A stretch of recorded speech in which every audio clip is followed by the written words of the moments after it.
Bonjour, bienvenue sur la chaîne Les Mystères de l'Histoire. Je suis Jean-Patrick Courtal.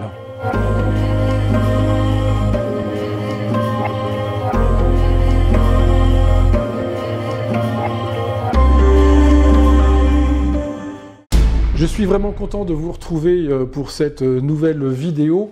Il y a bien longtemps que je ne suis pas intervenu sur ma chaîne YouTube, je m'en excuse bien évidemment. Aujourd'hui, je vais vous ramener à un lieu que je sais certains ont beaucoup apprécié. C'est le château de Gisors, vous savez, avec la fameuse affaire de Gisors qui s'est passée dans les années 60, parce que avec le temps, la réflexion, je crois avoir compris des choses extrêmement intéressantes. Alors finalement, Gisors ne serait-il pas finalement qu'une affaire politique? C'est ce que nous allons voir ensemble dès maintenant. Alors, je vais faire un petit rappel quand même. Il faut se rappeler que notre ami Roger Lemoy est le gardien du château de Gisors depuis 1929. On se rappelle rapidement cette affaire. Il est installé dans son enceinte avec sa famille dans une maison de fonction du château. Il connaît évidemment les légendes des trésors qui y sont liés, parce qu'il vit là, parce que c'est un enfant du pays. Et il a surtout fréquenté un prêtre qui s'appelait l'abbé Vaillant. Et c'est lui qui va l'entraîner dans ses recherches folles. Enfin, du moins, c'est lui qui va, si je puis dire, faire en sorte que Lemoy, ce fameux Roger Lemoy, va s'intéresser à ce château de Gisors, qui, je vous rappelle, se situe en Normandie, dans le Vexin normand, donc une région plutôt jolie d'ailleurs, et que la place de Gisors, à travers l'histoire, a quand même été une place forte, extrêmement importante. Alors ce château de Gisors, il rentre dans une histoire particulière, semble-t-il. En tout cas, au niveau historique, c'est une place forte fondamentale, puisqu'il fait la frontière sur l'Epte, qui est une rivière qui coupe Gisors en deux. Mais d'un côté et de l'autre de cette rivière, au Moyen-Âge, eh bien, c'était la frontière entre les deux grands royaumes, celui d'Angleterre et celui, je dirais, de France. Et il est vrai qu'au fil du temps, les différentes bagarres, les différentes batailles qui sont liées au château de Gisors vont être extrêmement importantes, et Gisors sera toujours la place forte frontalière.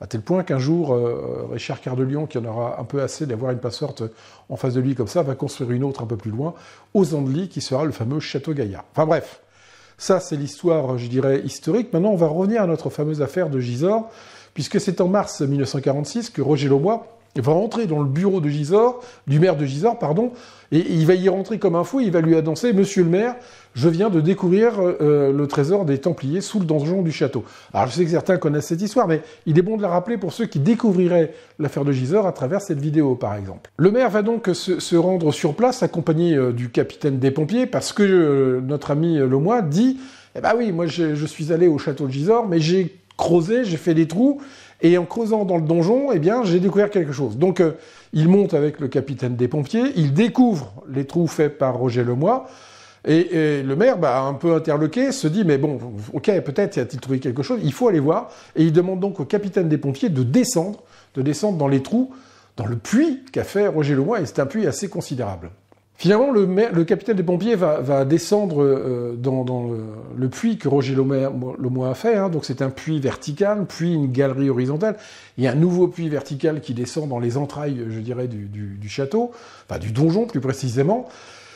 Mais finalement, il ne va pas aller jusqu'au bout, ce capitaine des pompiers, parce qu'il a peur tellement le boyau semble dangereux, et il ne veut pas aller jusqu'au bout. Alors, il est dit dans la petite histoire que, parce que c'est au bout de cette cavité, cette excavation, que Roger Lemoy aurait découvert une salle extraordinaire qui contenait près de 30 coffres, elle aurait fait plus de 30 mètres de long, enfin, c'était une salle considérable au dire de Roger Lemoy.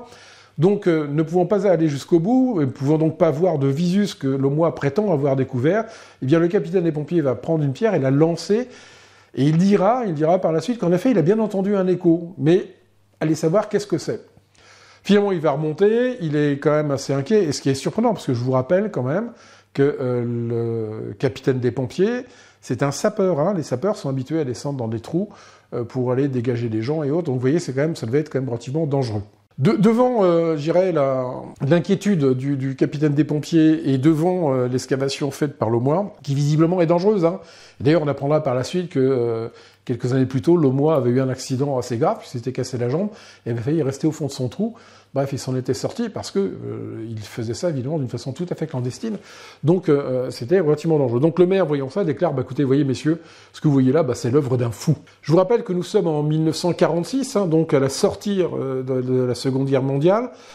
Et donc il y a encore des prisonniers allemands qui se trouvent à Gisors, parce que Gisors avait été occupé, le château de Gisors, alors Gisors bien évidemment, mais le château de Gisors avait été occupé par l'armée allemande et s'y était installé pour faire une sorte de camp retranché, ce qui fait qu'il y avait encore pas mal de prisonniers allemands. Donc le maire va exiger de la part de ces prisonniers allemands de reboucher les trous faits par Roger Laumois, ce qu'ils vont faire d'ailleurs, et d'ailleurs après il n'y aura plus aucune autre investigation.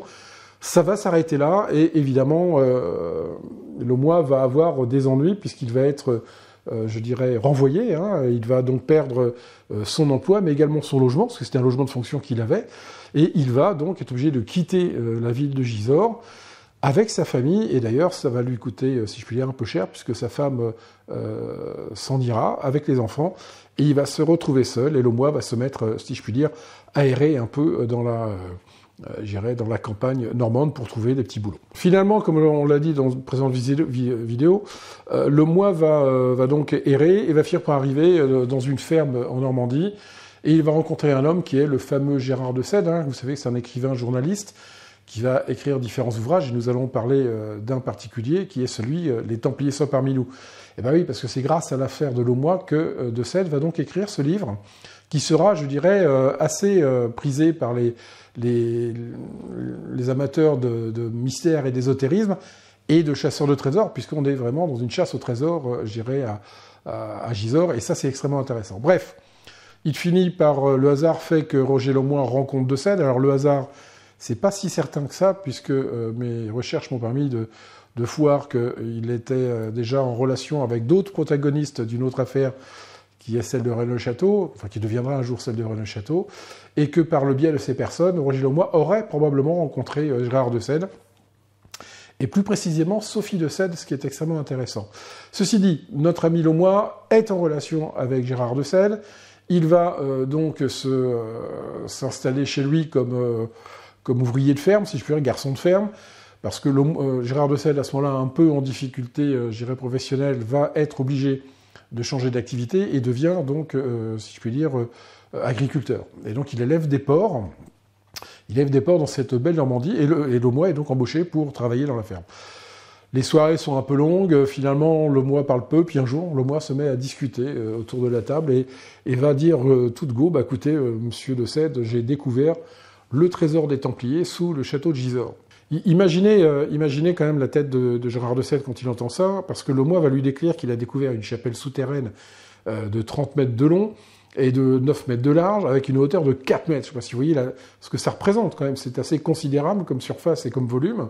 Et en plus, il va donc dire à notre ami Gérard de Sède que cette salle contenait jusqu'à 19 sarcophages de 2 mètres sur 60 cm de large, mais aussi 30 coffres en métal précieux de 2,50 m sur une longueur de 1,60 m. Je ne sais pas si vous imaginez ce que ça représente, c'est assez considérable. Et le tout, ces fameux coffres auraient eu une hauteur de 1,80 m. Donc c'est quand même un peu particulier. Donc de Sède va être intéressé. Mais déjà, au préalable, Laumois avait décidé de ne pas se laisser faire quand même, puisque le 25 juillet 1946, il fait une demande officielle auprès du secrétaire d'État aux affaires culturelles pour réaliser vraiment des fouilles, de faire de vraies fouilles. Alors, sachant que le maire de Gisors ne voulait pas en entendre parler. Et le secrétaire d'État donne son accord, mais justement, la mairie de Gisors s'y oppose complètement, et Laumois ne peut donc pas réaliser de nouvelles feuilles. Il ne faut pas oublier que la rencontre avec Gérard de Sède se fait dans les années 60, à peu près, donc on n'est pas encore tous les recours de Laumois ont été, je dirais, complètement annulés. Et puisque déjà après celle de 46, en 52, il s'associe avec deux hommes, des entrepreneurs de Versailles, un certain monsieur Lelieu et un monsieur Guiblet, pour faire des fouilles. Donc il dépose des demandes relativement officielles qui sont bien montées, et les affaires culturelles auxquelles il dépose son dossier vont lui accorder une nouvelle fois l'autorisation de faire des fouilles. Mais là, la mairie va changer son fusil d'épaule, si je puis dire, puisqu'elle va émettre de telles exigences pour l'exécution des travaux, eh bien que c'est quasiment pas possible, ou ça représente des sommes considérables, ce qui fait que eh bien, les 3 hommes vont laisser tomber le projet, et Lemoine, là, ce coup-ci, va vraiment baisser les bras et renonce à faire des fouilles.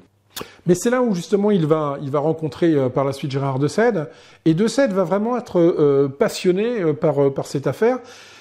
C'est un homme de plume, et puis il a besoin de redorer son blason, si je puis dire, dans son monde professionnel, et il va à ce moment-là décider d'écrire un livre sur la fameuse histoire de Gisors, et il va éditer le fameux livre « Les Templiers sont parmi nous ».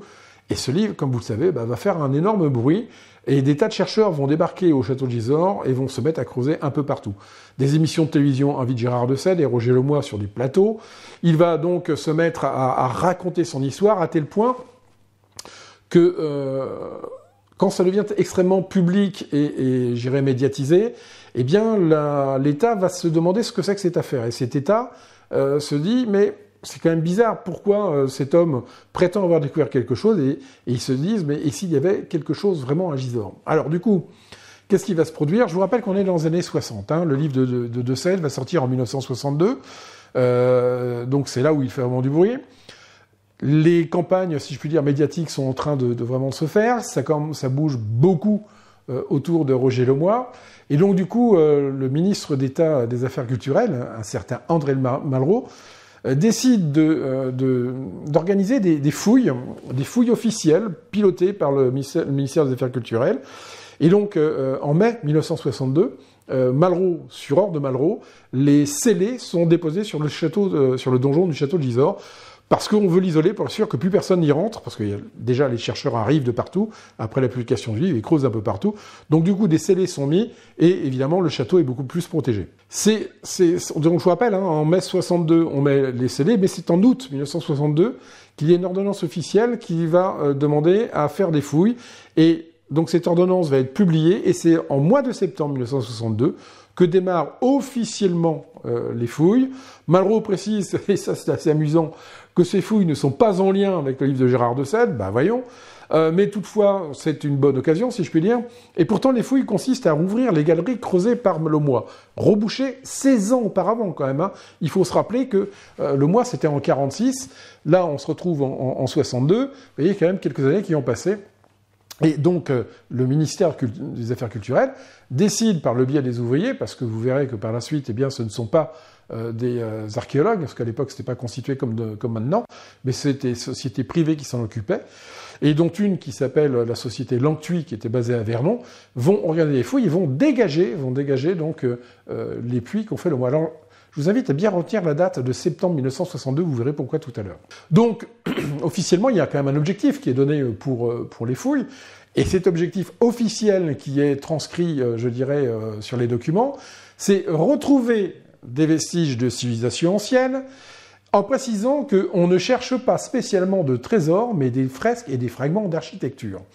C'est assez rigolo quand même, quand on voit comment le cadrage est bien fait, et surtout, on évite de parler de ce qui pourrait être désagréable.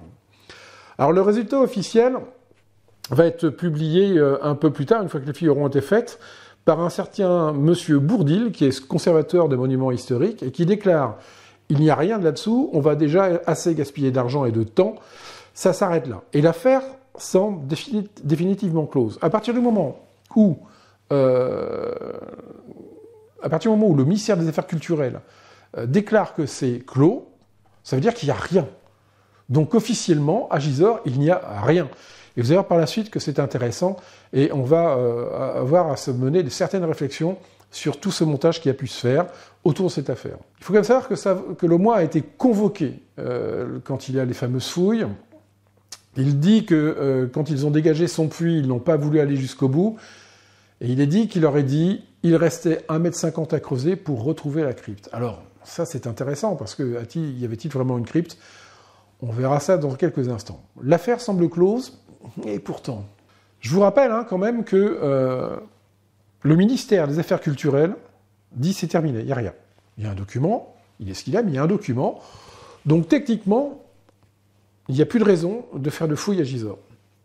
Et tout d'un coup, il se passe un truc très particulier, c'est le 10 février 1964. Pierre Messmer, qui est un homme politique extrêmement important à l'époque, il est ministre des Armées, et il va demander au 12e régiment du génie stationné à Rouen de réaliser de nouvelles fouilles dans le château de Gisors. Alors ça, c'est extrêmement étonnant parce que pourquoi l'armée prend la main à partir du moment où les affaires culturelles ont dit qu'il n'y avait rien? À ce moment-là, le château de Gisors est déclaré terrain militaire et tombe sous le sceau du secret défense. Alors, vous verrez que c'est tellement sous le sceau du secret défense et qu'on sait quasiment rien de ce qui s'est passé. Et les fouilles vont durer 1 mois.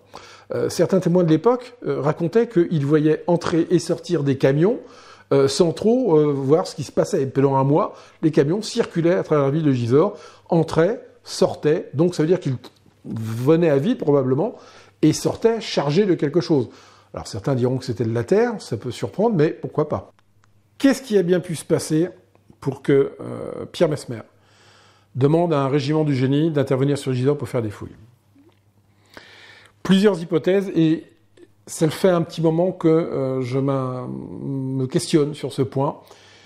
Et j'ai une théorie, alors qui vaudra ce qu'elle vaut, mais en tout cas qui peut faire comprendre ce qui a pu se passer réellement. Parce que la première question qu'on doit se poser, est-ce que Lemoyne a vraiment trouvé ce qu'il dit avoir trouvé? Ça, c'est une première chose. Dans le dossier du Templier sans parmi nous, on le sait, en tout cas ceux qui se passionnent pour ces sujets et l'affaire, savent très bien qu'il y a eu un autre personnage qui était derrière, qui était Pierre Plantard. Et c'est vrai que les Templiers sont parmi nous va être un coup d'essai, du moins un lancement d'un projet qui est piloté par Pierre Plantard et Gérard de Seine malgré tout.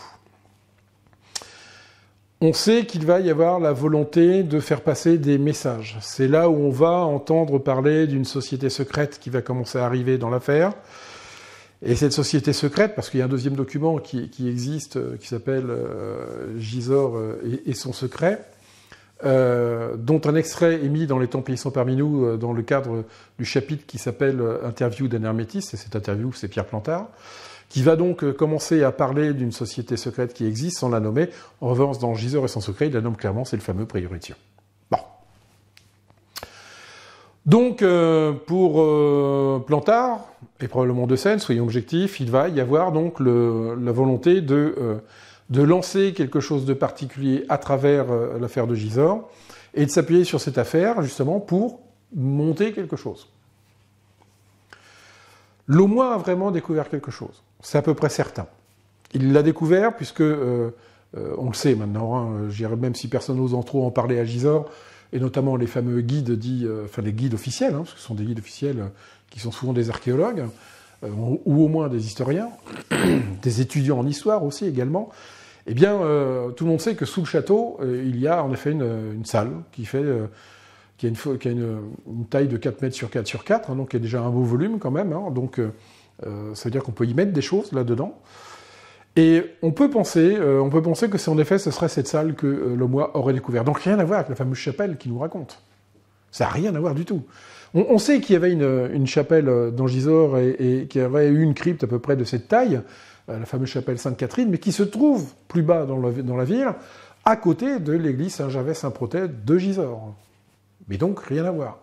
Donc on nous parle d'un lieu qui n'est pas le bon, qui est à côté, mais on nous parle bien d'un lieu. Et ce lieu, en effet, cette salle, eh bien, semblerait être celle sous le donjon, qui contiendrait quelque chose. Alors, Lemoyne a sûrement trouvé des choses en accédant à cette salle. Des choses qui étaient sûrement riches en valeur. Dire laquelle que c'était, dire que c'était le trésor des Templiers, je n'en sais fiche trop rien, mais en tout cas, il y avait probablement des valeurs dans cette salle. Qu'est-ce qui va se passer ? Quand, en 1962, les affaires culturelles vont donc décider de faire des fouilles, on va pouvoir voir qu'il y a une volonté, même archéologique, de chercher des choses. Je pense qu'ils subodorent qu'il y a peut-être quelque chose à récupérer. Finalement, ils disent qu'il n'y a rien, après 3 mois de travaux. Et c'est seulement que, à la rentrée en septembre 64, je veux dire, qu'il va y avoir la décision d'y envoyer l'armée. Pourquoi l'armée ? Parce que l'armée, c'est un organisme d'État qui est très fermé. Et qu'à partir du moment où l'armée se charge de quelque chose, il y a très peu de chances que ça fuite. Est-ce que ça voudrait dire est-ce que ça voudrait dire que lors des fouilles faites par le ministère des Affaires culturelles, ils ont découvert en effet quelque chose d'important? Peut-être, en effet, un trésor relativement riche en valeur. Mais il fallait le sortir. Ce n'était pas le travail des affaires culturelles, parce que si les affaires culturelles l'avaient sorti, ils auraient dû le déclarer et le présenter. Donc c'était peut-être un problème. Alors vous allez dire, pourquoi ? Pourquoi, dans ce cas-là, cacher un tel trésor? Parce que c'est toujours intéressant pour l'archéologie, même si à l'époque on ne parlait pas comme ça d'archéologie. Eh bien, peut-être tout simplement à cause de l'époque. Rappelons-nous dans quelle époque ça se passe, ces moments. Nous sommes un peu plus, allez, on va dire une vingtaine d'années après la guerre, après la fin de la guerre. La France est en pleine reconstruction. La France est exsangue, elle n'a plus de moyens financiers, elle a besoin de se reconstruire. Alors, on le sait, hein, c'est comme ça qu'on décide d'aider l'État à travailler, que les fonctionnaires vont avoir un statut spécial parce que justement l'État, ne pouvant les payer énormément, leur accorde d'autres droits plus dans la réalité, qui leur permet d'avoir des avantages, ce qui peut se comprendre. C'est pour ça aussi qu'on a besoin d'une masse ouvrière venant de l'étranger, qui nous permet de construire. Voilà, la France se redresse tant qu'elle peut, mais elle a très peu de moyens. Et c'est vrai que, je vous rappelle qu'à l'époque, les États, les partis politiques n'avaient absolument pas d'obligation de déclarer leurs ressources et leurs moyens. Et je vous rappelle qu'à l'époque, à la tête de l'État, il y avait un homme qui était Charles de Gaulle. Charles de Gaulle était un homme qui avait la volonté de redresser le pays, mais c'était quand même un sacré bonhomme qui ne s'en laissait pas compter. À votre avis, que se serait-il passé si André Malraux, ministre de la Culture, homme extrêmement proche de Charles de Gaulle, il faut quand même bien voir ça, lui dit, en effet, nous avons découvert un trésor important à Gisors. Alors, d'où vient ce trésor?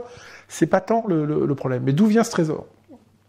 Eh bien, ils vont donc se dire, mais il y a sûrement quelque chose d'intéressant à faire. Et je pense que l'État a besoin d'or. Je vous rappelle qu'à l'époque, ce qui fait la richesse d'un pays, c'est sa réserve d'or, parce que l'étalon monétaire international, c'est l'étalon or. Plus vous avez de l'or, plus vous êtes un pays riche, et plus vous avez une puissance économique.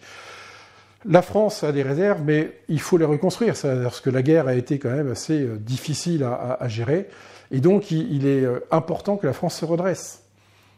Qu'est-ce qu'il nous dit? Et ça, c'est mon hypothèse, qu'il n'a pas été demandé de récupérer ce fameux trésor pour le rendre dans les caisses de l'État. Et c'est pour ça que l'armée intervient. Parce que l'armée, elle est la seule sur laquelle le pouvoir peut compter à l'époque. Pouvoir fort, armée forte. On n'est pas à notre époque. On est dans une autre époque. Alors on peut en penser ce que l'on veut, hein, le problème il n'est pas là. Mais disons-nous, soyons bien clairs, il y a un vrai pouvoir de l'armée. Et l'armée va donc, à la demande du président de la République, Charles de Gaulle, eh bien, va donc décider d'intervenir et probablement, si je puis dire, exfiltrer ce que contient cette fameuse salle de 4 mètres par 4. 4 mètres par 4, c'est énorme, hein, faites le calcul en volume, c'est quand même quelque chose d'important. Hein. Eh bien, ils vont, à mon avis, extraire ce trésor qui était dans cette salle, ce trésor que l'Aumois aurait découvert, et ils vont le sortir, et là, après, ça tombe dans les méandres de l'État et dans les secrets d'État, ce qui fait qu'on n'en saura jamais rien. Mais ça, c'est mon hypothèse. Alors vous allez me dire, mais qu'est-ce que vient faire à ce moment-là Gérard de Sède et même Pierre Plantard là-dedans? Eh bien, tout simplement que je pense que le plan de Pierre Plantard était de lancer quelque chose. Et il lui fallait un lieu. Je reviendrai sûrement un de ces jours sur le pourquoi il y a tout ce montage qui se fait. Mais Plantard avait besoin de poser une histoire sur un lieu historique avec une histoire reconnue. Gisors faisait parfaitement l'affaire. En plus, c'était pas très loin de Paris. Il habitait Paris à l'époque. Et c'était pour lui sûrement très intéressant. Donc il a le lieu. Il va raconter une histoire parce que l'ombre des Templiers plane sur Gisors. Même si cette ombre des Templiers n'a duré officiellement, je dirais historiquement, que 3 ans. Les Templiers ont été chargés à une époque de garder le château de Gisors pour qu'il y ait le règlement d'un différend entre l'Angleterre et la France, et donc les Templiers étant considérés comme étant une puissance militaire entre guillemets neutre, ont donc été chargés de garder le château pendant ce temps-là. Donc 3 ans, vous voyez, ça dure pas très longtemps, 3 ans de présence templière, alors que quand même notre ami de Sède va appuyer tout son livre, Les Templiers sont parmi nous, sur la fameuse histoire d'une part de Gisors, mais tout le légendaire Templier que l'on peut. Et donc on voit, pour leur montage, un lieu, Gisors, un mythe, les Templiers, est là. Et après, on va pouvoir relancer autre chose à travers cette histoire et à travers ce mythe pour monter quelque chose. Monter ce quelque chose qui ira sur une autre affaire, et je le dirai, vous savez très bien de quoi je veux parler, mais nous le préciserons plutôt à la fin. Alors, pourquoi Gisors, ils ont laissé tomber finalement? Parce que regardez, il y a eu un livre sur Gisors. Parlons de l'affaire de René Château, sur l'affaire, la fameuse affaire sur laquelle Pierre Plantard va monter tout son mythe du prieuré de Sion, la légende mérovingienne, la descendance du Christ, tout va se monter sur l'affaire de René Château. Eh bien, alors qu'à Gisors, on n'a qu'un seul livre. Eh bien, tout simplement parce que, excusez-moi l'expression, mais ça leur a pété au nez. Ils se sont trouvés confrontés à la puissance de l'État, et ça, personne ne l'avait prévu. Parce que ce qu'ils pensaient, eux, c'est que, quand je dis eux, à mon avis, c'est Lemoyne et De Sède, pensaient que notre ami, Plantard et De Sède, pensaient que notre ami Lemoyne était un gros mythomane et qu'il n'avait jamais rien découvert. Sauf qu'il avait vraiment découvert quelque chose. Et puis Lemoyne, je pense que pour mieux se faire entendre, il avait accepté le montage fait par De Sède et Plantard, amenant cette fameuse chapelle Sainte-Catherine qui se trouvait à côté de l'église Saint-Gervais-Saint-Protais. Donc, pensant que Lemoyne était sûrement un mythomane, eh bien, ils se sont dit, on va écrire une belle histoire qui va nous permettre de commencer à parler de ce que nous voulons faire dans le futur, cette organisation mystérieuse que sera le prieuré de Sion, et qui va s'appuyer par la suite sur l'affaire de René Château, et on comprend pourquoi maintenant.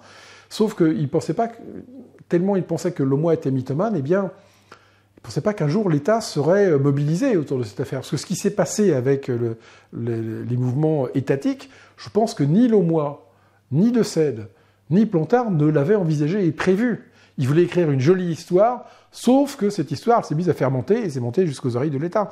Et l'État étant intervenu, eh bien, l'État a trouvé ce que Lemoyne avait découvert. Et donc, à partir de ce moment-là, il ne fallait plus toucher à l'affaire de Gisors, parce que ça allait peut-être aller beaucoup trop loin pour des De Sède et des Plantard.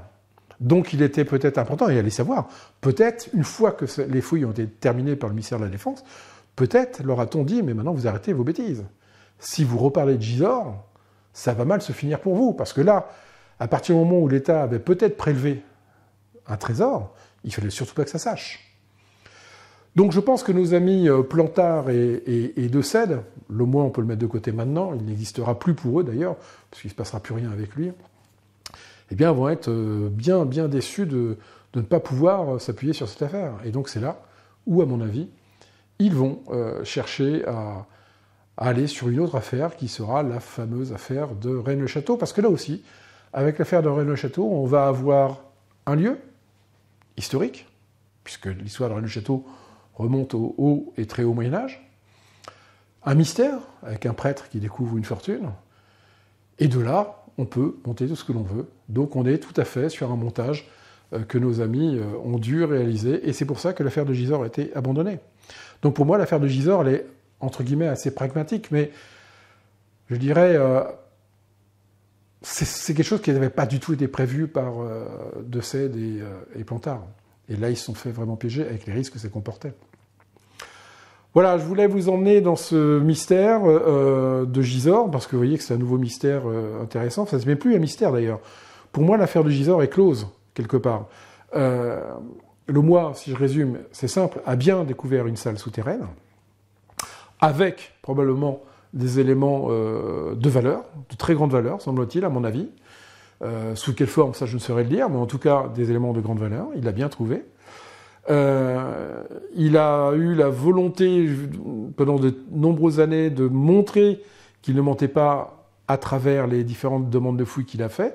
Je dirais que tout est parti en vrille à partir du moment où il a rencontré De Sède et Plantard, parce qu'il les a rencontrés tous les deux, qui là ont créé cette histoire et lui ont demandé de dire qu'il avait trouvé cette grande salle alors que ce n'était pas le cas. Et c'est pour ça d'ailleurs qu'on n'entend plus parler de Lemoyne par la suite. Mais en gros, on va avoir donc cet élément, il va avoir découvert quelque chose, il y a eu quelque chose. Ce quelque chose a été, je dirais, vérifié dans un premier temps et confirmé par les affaires culturelles au niveau de l'État. L'État a donc décidé de se saisir de ce qui était contenu dans cette salle, et cette salle a été vidée probablement par les services de l'armée. Et pourquoi je vous parle bien de cette salle? C'est parce que cette salle, elle nous a été confirmée lors d'un tournage avec David Gallet par un guide qui était présent. C'est lui qui nous a parlé le premier de cette fameuse salle qui était sous le donjon. À l'époque, nous-mêmes, nous ne le savions pas. Et par la suite, j'ai eu l'occasion de rencontrer aussi un autre guide à qui j'ai posé la question après une visite très publique, très dans le ton, si je puis dire, officiel. J'ai dit, mais pourquoi vous n'avez pas parlé de la fameuse salle qui est sous le donjon de 4 mètres sur 4 sur 4 ? Il me dit, mais comment vous savez ça ? J'ai dit, parce que je le sais. Il me dit, mais on n'en parle pas, il ne faut pas en parler. Mais j'ai dit, mais il y en a bien. Il me dit, oui, il y en a une, mais on ne peut pas en parler. Et voilà. Voilà, donc l'affaire de Gisors a été, si je puis dire, quelque chose qui a fait long feu. Ça devait probablement être le lieu sur lequel allait s'appuyer tout le mythe plantardien sur l'affaire du prieuré de Sion, avec par la suite, à travers ce prieuré de Sion, tout son légendaire autour de la lignée mérovingienne et la descendance de Jésus. Ceci dit, il faut essayer de comprendre pourquoi Pierre Plantard s'est acharné et a voulu vraiment lancer cette idée de lignée mérovingienne. Il y a une raison, et nous en parlerons peut-être probablement soit dans un autre lieu, soit dans une autre vidéo. En tout cas, voilà, je voulais vraiment vous amener à réfléchir sur cette nouvelle réflexion autour de Gisors. Une réflexion que je pense assez pragmatique. C'est vrai que ça peut être décevant pour certains. Pour moi, en gros, il n'y a pas vraiment de mystère ésotérique sur Gisors. C'est juste été un outil qui a fait pchit, si je puis dire. Et donc, voilà où on en est. Voilà, je vous remercie de m'avoir suivi aujourd'hui. Je vais vous saluer. J'ai vraiment été heureux de partager ce petit moment avec vous après tant de mois d'un silence volontaire pour différentes raisons. Et donc, écoutez, je vous souhaite une excellente continuation. Prenez soin de vous. Je vous estime énormément. Et puis, je vous dis, écoutez, j'espère à très bientôt. Au revoir.